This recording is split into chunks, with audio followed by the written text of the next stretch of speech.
the freezing weather of -30 degrees Celsius, this man took off his jacket and walked into the sub-zero seawater without hesitation. As a lieutenant colonel officers, he was certainly not going crazy, nor was he going to go swimming in the winter. He was just going to experience for himself how long a person could last in such low-temperature seawater. Before this, he had already forced two of his captors to go into the water, but since they were both physically weakened from the torture and were in the water less than a minute before they shook, he had already forced two of his captors into the water. But because of their weaknesses, he had already forced them into the seawater. It was all because the man they were trying to catch went into the same water. Everyone thought that jumping into the water in these conditions would be a sure death, but the colonel disagreed. He thought that if he couldn't see the body, the man must be alive. Of course Yan was alive. He was in a local family's home, receiving their treatment while talking to a little girl. The day their boat was broken up, that team was arrested, and Yan was the only one in a squad of 12 who made it out. And he was the only one who made it out.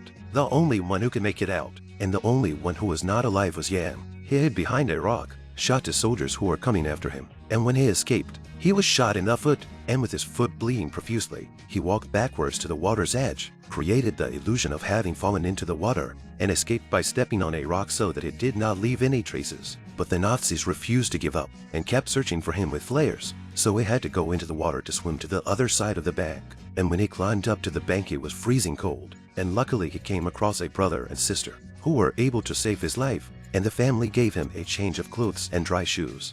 And then they took him in a rowboat to the doctor's house, where the old woman had just bandaged up his wounds. The enemy came to search. He hid in the back of the house, looked away from the enemy, also quickly left. Yan did not know his comrades are being tortured. They took turns one by one torture, put red-hot needles into the fingernail cracks comrades. Nazi lieutenant colonel, in order to make sure that he was in the water, whether he could survive to use the captor's test, was unsuccessful, personally went down into the sub-zero degree of the water. The people on the shore also watched him grinning, but he apparently could not hold on to it. But he did not know that he could not survive to use, and he did not know that he had been in the water. Cursing, January walked ashore, talking to the little girl as a distraction from the pain of the treatment, telling her about the countries he'd visited, and the girl gave him a picture she'd drawn. But he didn't know that it was now that his comrades were being executed by the Nazis. And as they stood in a line, they understood what was going to happen next, singing the national anthem. And when the gunfire ran out behind them, they all fell down one after another,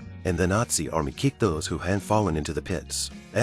Fearing that some had been killed, fired a couple of additional shots into the pits, and the comrades stayed in the pits until they were dead, and none of them spat out any information, and they all died. And the Nazi army was still there, because January could not capture the lieutenant colonel, had to admit that he was dead. In the letter to report to his superiors, 11 people changed to 12, but still a look of reluctance. January found the street people. They drove a boat to take him to the bottom of the mountain. The boat could not dock,